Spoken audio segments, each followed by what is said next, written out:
Hi, welcome to the very first podcast of Someone Big. My name is Tom Sweitzer, and I'm really, really happy and honored to have you watch this or listen to it. It has come to me in this last year of 2020, that it is really important for all of us to find stories of hope, and that we desperately need to understand and have empathy for other people. And I think for me personally, that's how I've always grown. And so Someone Big is actually a title of a song I wrote about how I feel that every human being in this world should feel at one time. That every person deserves to feel big at least once in their lives.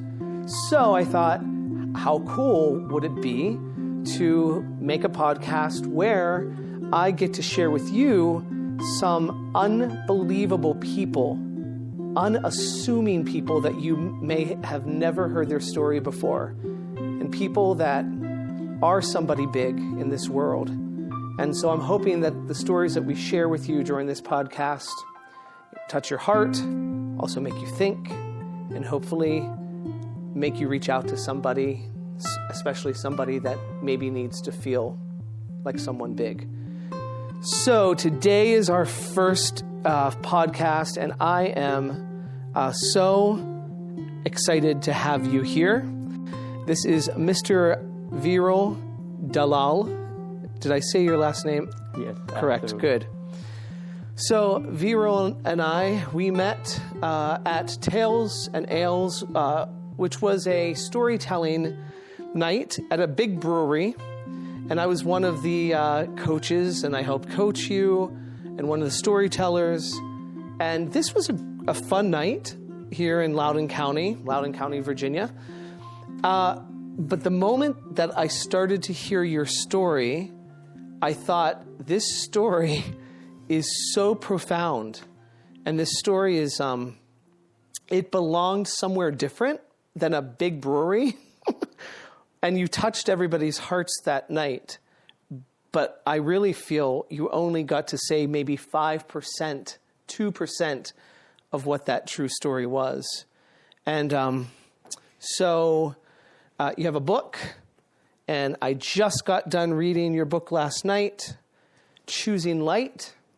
And I have to say, when I finished it and I was on the last page, I cried myself to sleep, knowing that I was going to have this opportunity to be with you today.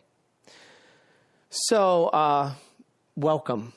And I would love you to help us share your story so people could learn about your heroic, and you now have taught me that it's nothing about being a hero. You have awakened a lot of my heart and my mind, Virali, and I'm excited to share that with everybody. So let's talk about where this took place. So there was an earthquake in India, and just tell us. Let's start where this earthquake was. Then we're going to talk about where you were to get there. So tell us where are we in India? Sure. So first off, Tom, thank you for having me here.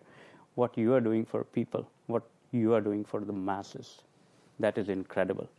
And it is great to be here on your show, and to be the first person on your podcast. That's a lot. You are giving me so much respect, which actually I don't think I need to, I deserve that much respect, or I don't think I'm that important. Important is what I feel is my story, what it tells people. It is about what I want to share with people, what we all are capable of. And there are many things I want to say. But first off, it would not be possible if you did not, if there was no way for me to communicate to people. So thank you for having me. Something that I really love about your book, your family lives inside of you to this day. Yes. Could you let's tell me about them before we go any further about the earthquake. Tell me about your family. So my family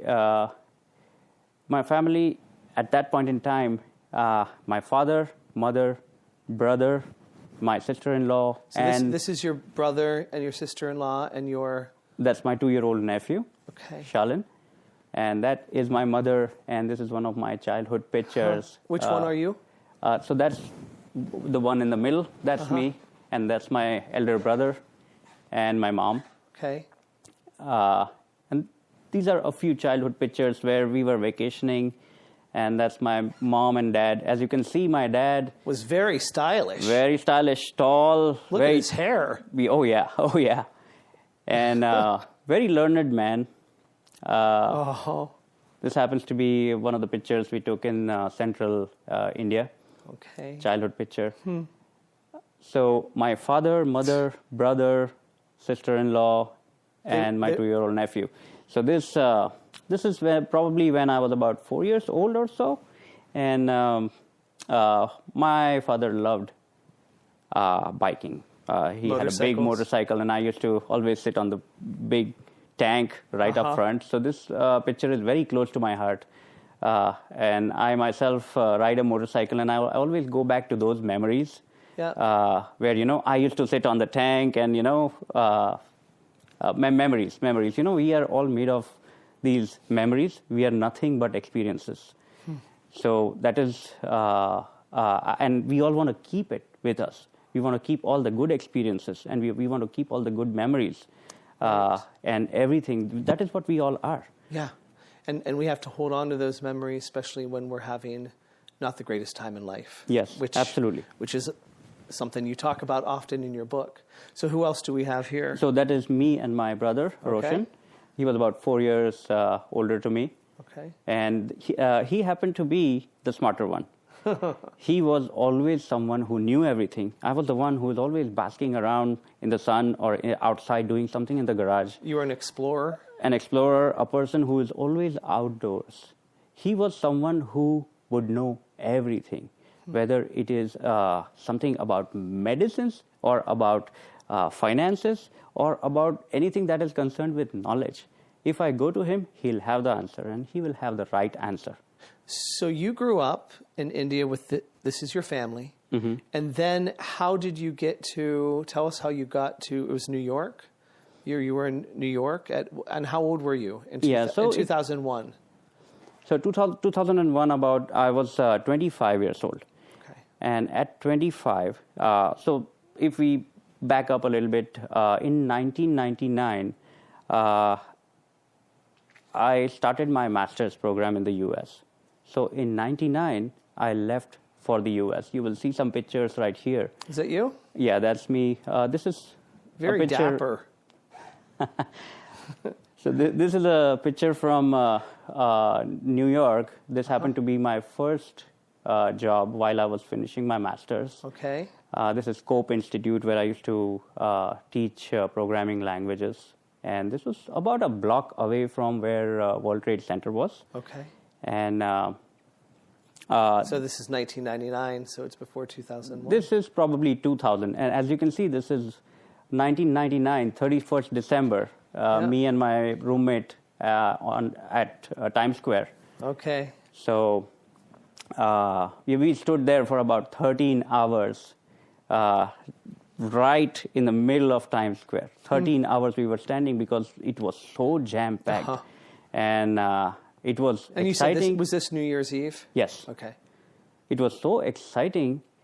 But I can tell you this, I'm never going to do that again because it was a lot of fun, but it was a lot of effort. 13 hours. I think anybody standing. that's ever done that in New York says they've done it one time, and that's good enough. Yes, that's good enough. It was a lifetime experience. We returned home around 5 o'clock. So you're in New York, 1999, 2000, 2001. So what are you doing in 2001 before you take this trip back home? So in 2001, as I mentioned, I was working at Cope Institute. I went to my boss and I said, well, it's been about 15 long months since I've seen my family. and I had been away for 15 months, which is a very long time. This was the first time when I was away from my family. Yeah. And I said, I need a vacation. I need a 5-week vacation. And to see your family again, to see recharge. Yes, exactly. And my boss said, 5 weeks? There's no way you're going to 5 weeks. And that happened to be the day when I quit the job. That happened to be the day? Yes, that happened to be the day. Is that the reason you quit the job? Yes. Because I wanted to see my family, and that was it. That was set in stone. Well, just being to India one time, and I'm so lucky that I got to India one time and loved it. That trip is long enough that you want to spend at least 5 weeks. It's not like a 2-hour trip to somewhere and you feel like you can, just fly back. Yes. So you quit your job. Uh-huh. And then I remember you telling me you wanted to bring some gifts over. Is that Yes. a couple gifts? Well, I had 2 large suitcases, and I was this guy who had packed up the bags where bags were almost about to explode. I had picked up because you had so many gifts in there. I had so many gifts for everybody, not just my family, but all the relatives, all friends, because this was the first time. And in India, everyone loves imported stuff. Now things are different. It's been 20 years. Everything is everywhere. Everything is available. But at that point in time, to have someone brings something from the U.S., like a pack of chocolates or something, some crystal glass or anything, that was very valuable. Yeah. And the feeling in my heart was that I want to get everything for everybody. And I only had one credit card, and that credit card was maxed out. I had no money left in my pocket. So you quit your job, you went and bought your family as many gifts as you could, and then you boarded a plane. Yes. So I boarded the plane, the most excited guy on plane, the one who wants to get off the plane before the plane comes to a complete stop. And then I see my family. It was very emotional. When I was picking up my bags from the belt, at that time I saw my mother and my brother right outside. And I rushed back. I saw Shalin, my 2-year-old nephew. And I had been missing all of that for such a long time. I had been in the U.S. I had not seen him grow up. It's nothing like when you see your family after a while. Yes. And this was the time when I wanted to be myself, do everything that I used to do before, be in my house, be with my family. So you stayed at the house that night? Yes. So this was. And if you could now share with us, because it took me a few chapters in my heart, knowing your story already. Your book really allows us to fall in love with your mom and your dad, and your brother and everybody, but really your mom and your dad. Thank you. You were there with your family that night. Tell us about the night, and you've told me about the story of you sleeping and your dad coming into the room. Yes. So just to give you a little bit of an idea, so this is our home in Ahmedabad.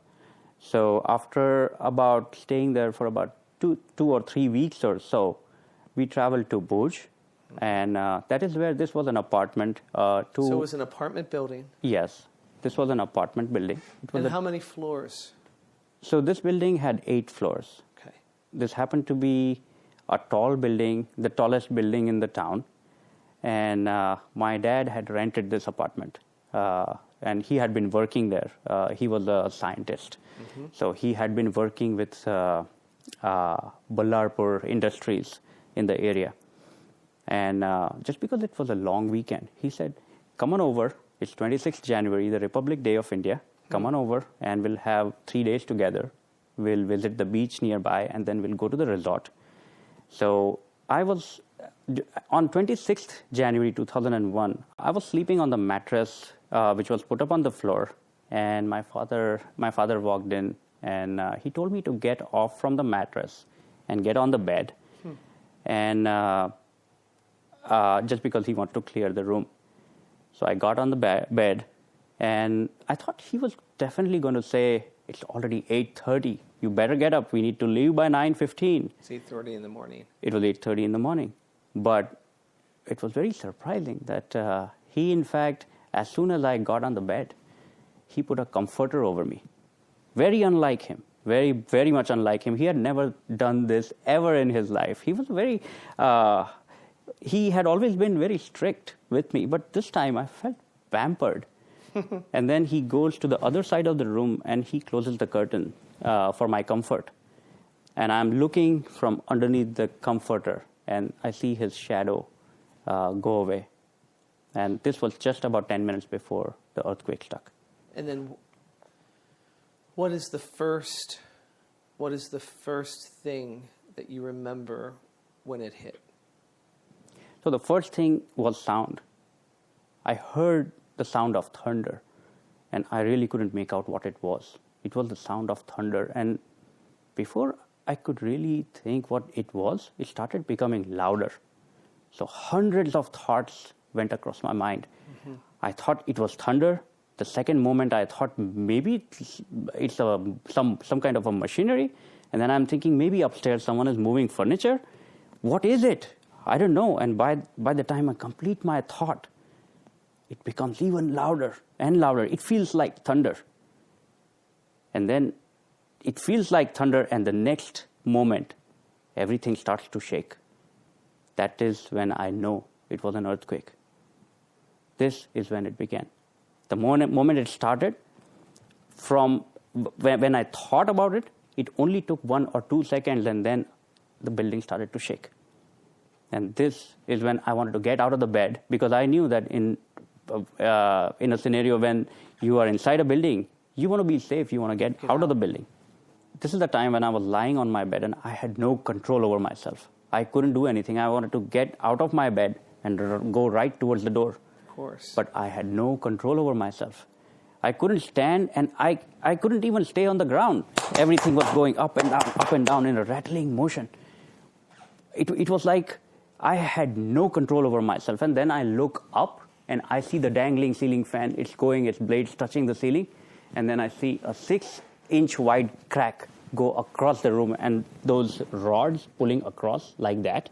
That is when I knew that the building was going to come down. Before I could complete my thought, our building started to collapse from above, and it collapsed like that. And probably this is what happened. It all fell sideways. And I was in a very dark place. I had no idea what was happening. So I was in this space where I felt like I fell from the second floor to the ground floor. And the shaking continued. It was a rigorous shaking. It felt like a monster was going to come out of the earth's crust and consume our building. Because it was so loud. It was so loud that it is very difficult for me to put it in words, that how loud it was. And then you stayed in your bed. You're still on your bed? I was still on my bed. And at the time when the ceiling was collapsing, my bed, so this was the headboard. So when the ceiling collapsed, I don't know how fast I reacted, but I assume it was very fast, that I moved my legs this way. So when everything collapsed, it did not fall right on top of my body. Wow. And then I had no idea then what was happening, because all over it was darkness. I fell along with everything else. The whole building fell, so I was right inside it, and everything crashed to the ground. And the shaking continued. This shaking continued for another minute and a half. This was a 7.7 magnitude earthquake, which lasted for more than a minute and a half. And our building, this wing fell down. Everything was still shaking. And this is the time when I realized that I was buried in a space which was less than what you find in a casket, a coffin. In complete darkness. In complete, absolute darkness. So I was in a lying down position. And the ceiling that had come down, it was right here, about 2 inches away from my forehead. So there's 6 floors above you. Correct. There were 6 floors above me, and I couldn't move. I couldn't see anything, and I was absolutely disconnected from the whole world. I couldn't hear anything, and I couldn't move. So all I could do was this, in absolutely lying down position. All I could do was this. Tell me about, what are your first thoughts to get, well, actually, when we sat down and had lunch, and you talked to me about how you had to convince yourself that you could breathe, that you could make it, you went through, and I read in the book too, hundreds of different manipulations with your brain. So what was the first? First was unreal, right? It was, yes, this is not happening. Yes. The first thing, I mean, we all humans, we are not, everything takes time. We all take time to absorb things. But here, only about 2 minutes back, I could hear my father, mother, brother, and everyone. They were in the breakfast area, and I could hear my little nephew playing around. And 2 minutes later, I'm in this concrete coffin, if you will. I'm in this space. I couldn't believe it. I definitely thought that this was a bad dream, and I wanted to wake up. I just wanted to wake up because this was impossible. How could this happen? I just heard my parents. It was morning, nice, beautiful morning. And now I'm in this dark space where it looks like the building has collapsed. It was impossible. So I really couldn't believe it. And that is a time when I closed my eyes and I said, just God, please let me wake up. Let me wake up from this bad dream. Like it never happened. Like it never happened. I still could smell the dust and the cement, but I didn't want to believe it. I just stayed in the same position and I prayed and I hoped that when I open my eyes, I will be back in my room and we'll go to the resort. So you're there 5 days. Yes. And this earthquake had over 20,000 people die. At that point, you would have known none of that. You're just basically in a hole in the dark. Tell me you brought something with you today too. Mm-hmm. And tell me about that object right there. So this is one of my most important prized possessions. This happens to be the wristwatch that my father gifted me on when I was in the U.S. He sent it over all the way from India. And this happened to be my lifesaver because, like you mentioned, I was in this dark space and I had no clue about what was happening in the outside world. I thought it was probably just our building that collapsed, or maybe a few buildings in the town collapsed. I had no clue that this was one of the biggest earthquakes that had hit the country. And about 1,200 kilometers away, the shaking was felt. And this was the massive earthquake where the city and the towns, they were absolutely destroyed. So when you are inside the rubble, and there is no light, there's no way for you to know what time it is, or rather what day it is. And this was the only thing that I had. And luckily, this had a light in there, which is an indigo light, or iridium light. And I was able to know what day and what time it was. Also, something that I was so interested in when we talked about it, then in the book, you have a very analytical brain that you looked at the cubic measurement around you and figured out what kind of breathing you needed to do to keep the air moving and to keep you alive. Can you tell me about that? Yes. So when you're trying to survive, you have to think, and that is a time I was trying to figure out that when I'm in this enclosure, how much time do I have?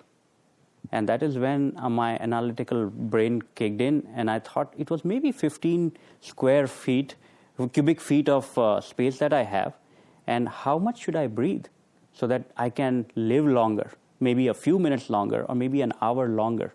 And so I started controlling my breaths. Every 20 seconds or so, I started taking breaths, and I tried to figure out what works for me. Because if I was breathing every 25 seconds, I was actually becoming more breathless. Wow. So I had to control my breathing. How about food and water? Survival with no water? There was no light and I couldn't move. That itself was a luxury. Food and water was out of question. There was no food and there was no water at all. And that was none of my worries because initially this was not an issue. But as time passed, I started to feel hungry. So for the first hour or so, or for the first few hours, I didn't even realize that I was hungry. But as time passes, you start having these bodily needs which kick in. So, this part of your body, it starts burning when you're hungry. And the burning went on and on. Even I was feeling guilty that why should I be thinking of food at this point in time when probably my family was also maybe buried somewhere nearby. But I was hungry at this point in time. And so I had to kind of play games with my own mind and tell myself that food was bad. And I had to tell myself that you don't need food. Food is just a vice.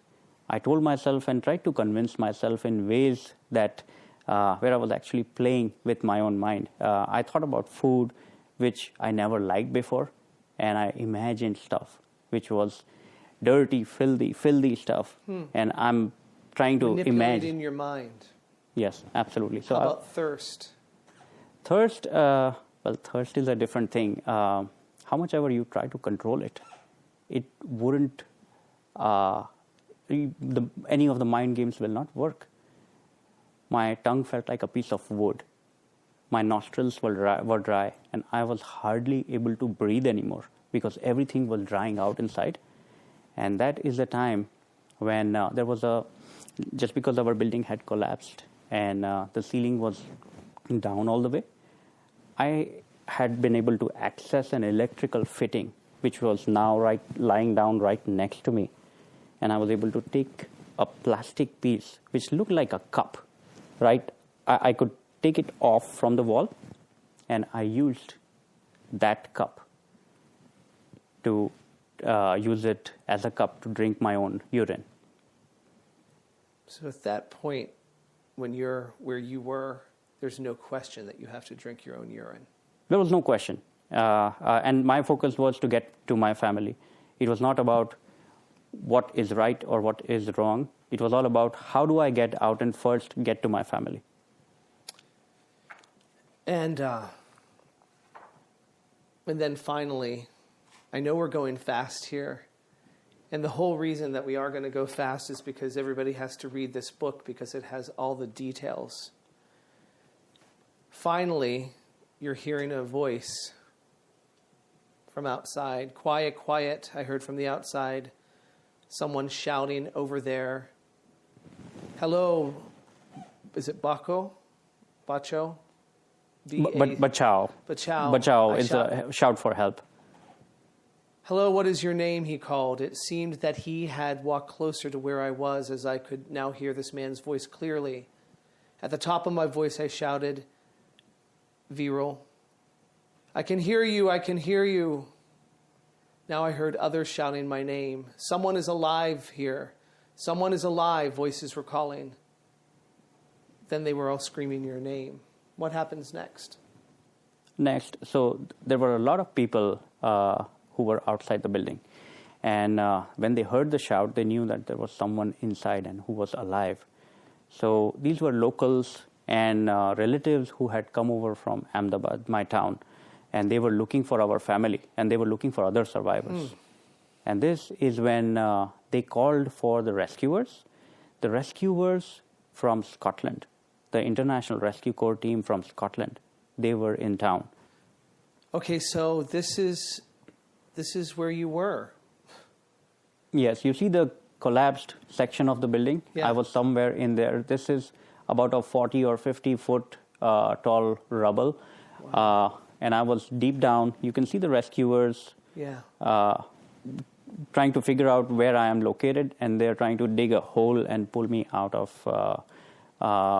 where I was. And this is the International Rescue Corps team from Scotland, and they traveled all the way to Ahmedabad, which is the town where I was before. Right. And then they traveled to Bhuj, which is a smaller town. And this happened to be the epicenter of the earthquake. Do we have other pictures too? So is that somebody going in there to crawl Yes. in to get you out? Yes. So these are the pictures provided by the International Rescue Corps team. And as you can see that they are trying their best to get to me and kind of trying to pull me out of the rubble. And at this point in time, it was quite possible to have another earthquake or maybe an aftershock. But you can see that they put their lives. They took that risk. Yes, they did take the risk. So you get out, and I'm amazed by when you told me about they offered you water and food. Yes. So as soon as I was pulled out, they offered me food and water. But that was none of my concerns because my focus was my family. When I was inside, I was asking about my family. And all I was told was that you first come out. And I was actually shocked not hearing any of my family members' voice from outside. And I wanted to know where they were. And when they pulled me out, they asked me for water. And I said, I don't want it. Because I had actually trained my mind when I was inside. I had told myself so many times that water was a vice. Water was a bad thing. You shouldn't be drinking water. It's bad. That is how much you had to manipulate your brain to survive. Yes. I had manipulated to that extent where when I came outside, I didn't want water. Tell us what you... So you went to the hospital, I think it was for like 30 minutes, right? They forced you to go to the hospital, and then you came back. And what did you find? So when I came back from the hospital, I saw that the rescuers were still looking for other survivors. So I was still in my night suit from the 26th January, 5 days. And no shoes. No shoes. And I tried to draw the map of our apartment, what it used to be, what it looked like. And I told them that I was hearing some sounds about 2 or 3 days back. And I was trying to find my parents because I had just realized that none of them were outside. So I was trying to help them and try to kind of be there and do whatever I could. And very soon I realized that it was not possible for me to pick up these large, big chunks of concrete and clear the rubble. We needed machinery for that. And what did you find out the next following days? So when I was pulled out, all of our relatives, they were very happy to see that I was alive and well. The next day, when we reached to the same site, that is the time when the machines were shut down around 3:30 in the afternoon. And that happened to be the day when we found my brother. My brother was found and he wasn't there anymore. And that happened to be the time, for the first time in my life, I cremated someone and my own family member. And I took the body, we went to the crematorium, and I couldn't even spend time there because I had to rush back to search for the other missing members of my family. And what did you find out the next few days? During the next few days, the very next day, my sister-in-law and my 2-year-old nephew were found, which was, again, and obviously devastating. And once again, the same situation, around the same time, and the following day, it was my father. who I thought will definitely make it, because he was a very, very, very strong man, extremely strong willpower, and he was someone very strong. He had seen things in his life, but I found him, and then the following day, it was all over. I found my mother. So you lost your entire family that you went there to visit. Yes. And how does somebody process? I guess there's two questions. What was your mind like then?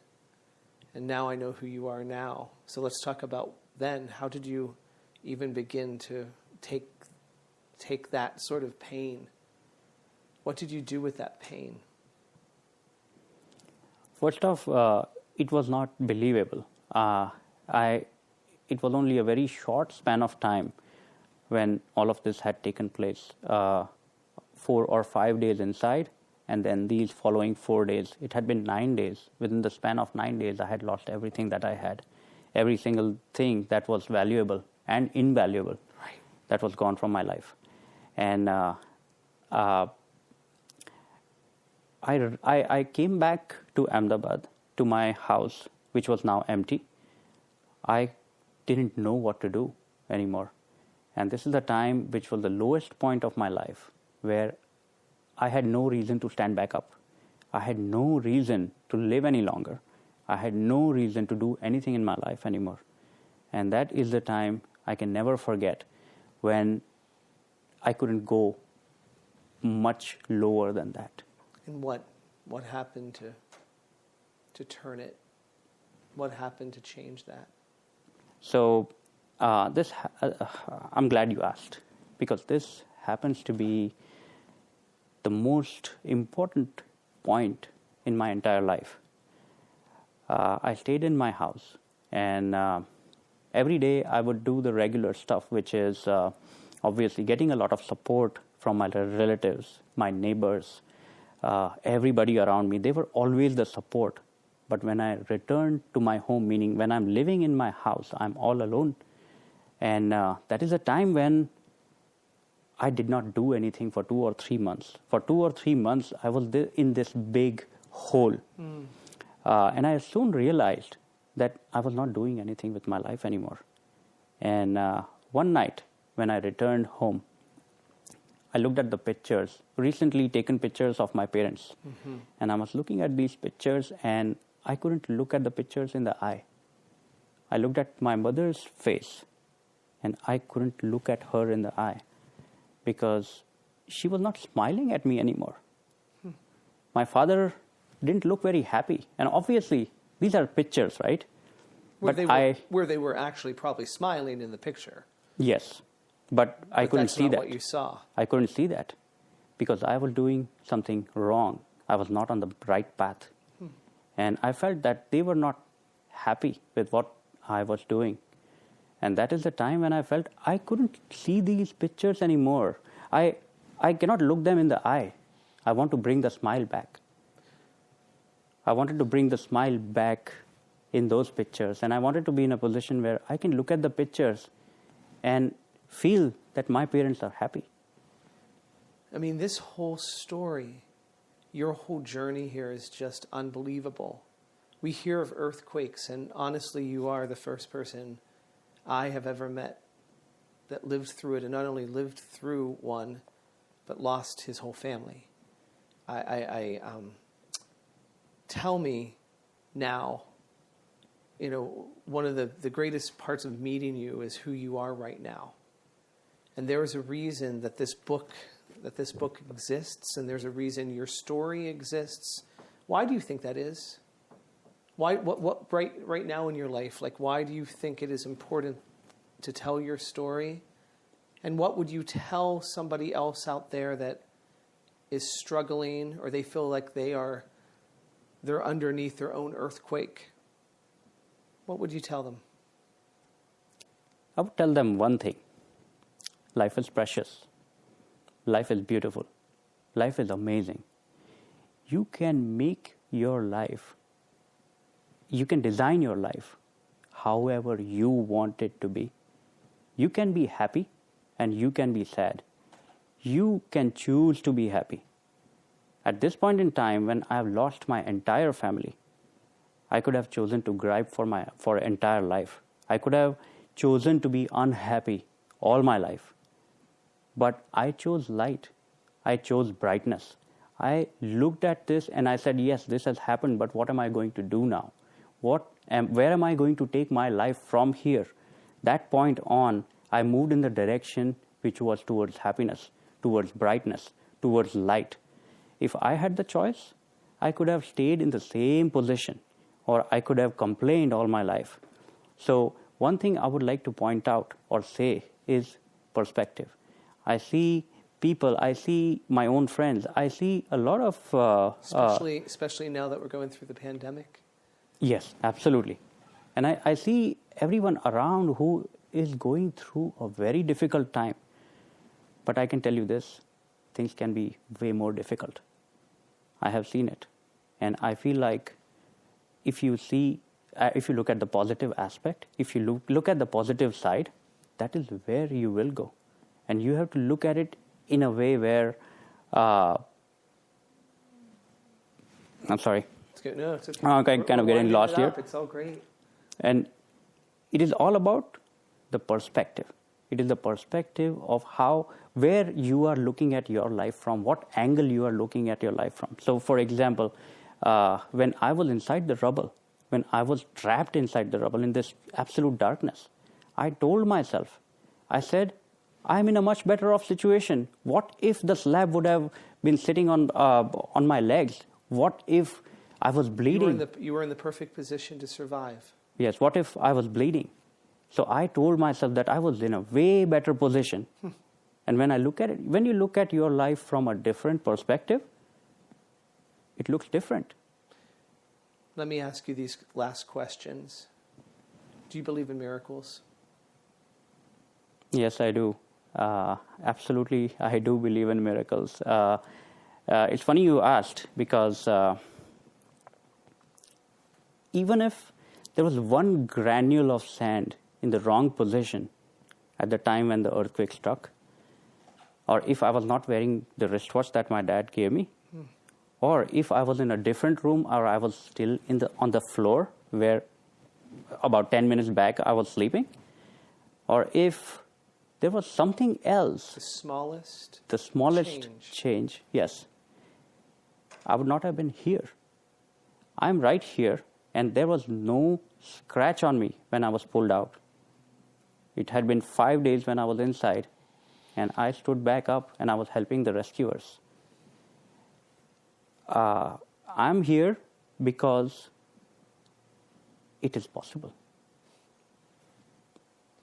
If you were to, you know how they have theme songs out there like Rocky, dun, dun, dun, dun, dun, dun. If you were to have your own theme song and walk into a room, what would your song be? That has to be Eye of the Tiger. Yeah, like Rocky. Like Rocky, yes. A Rocky. fighter. Yes, absolutely. That is one of my favorite music themes. And I play that very, very often. You do? So, even in the bathroom. Well, Viro, I want to say choosing light is beautiful, beautiful. I am so honored. And it is really true. This is so hard. It's hard for me to sit here hearing this. And I know you're giving me only a small percentage. And that's why everybody should read this, because even the detail and the love, the connection you have with your parents, that's really, the first couple chapters, it's just dedicated to a connection between you and your family. So when this actually happens, I'm sitting there crying for everybody. And I want to thank you for being so vulnerable with me. Because you know what? You're a businessman in Leesburg. People walk right past you in Leesburg. They don't know your story. And everybody does have a story. And I also do believe in miracles. And I think you're one. I think your story is one. And I think it's really timely right now. Perspective. Mm-hmm. That we're all desperately having to look at perspective to survive And you said something to me at lunch that I want to end this on, and that is the exact words you used were, we only can choose happiness. Yes, absolutely. Like sadness. I see a lot of people choose to be sad the same way you can choose to be happy. And that is where your life will take you. And even if there's pain and there's things you're dealing with, sickness or a pandemic, Mm-hmm. and it's not always going to feel great. And I think a lot of people think happiness is this feeling that you have all the time. But I do think you are an amazing example of choosing to live and choosing happiness and also choosing to tell your story to help other people. And thank you. So this podcast will be launched on January 26th, 2021, which that will be the 20th anniversary of the earthquake. And just thank you. And I hope everybody out there, we'll put the information here at the end of the podcast, but please read this book. It is uplifting, it is raw, it is vulnerable, and it is one man's story about not just happiness, but about believing in something bigger than yourself. So thank you for being someone big in this world, Viral, and thanks for listening and watching. Thank you, Tom.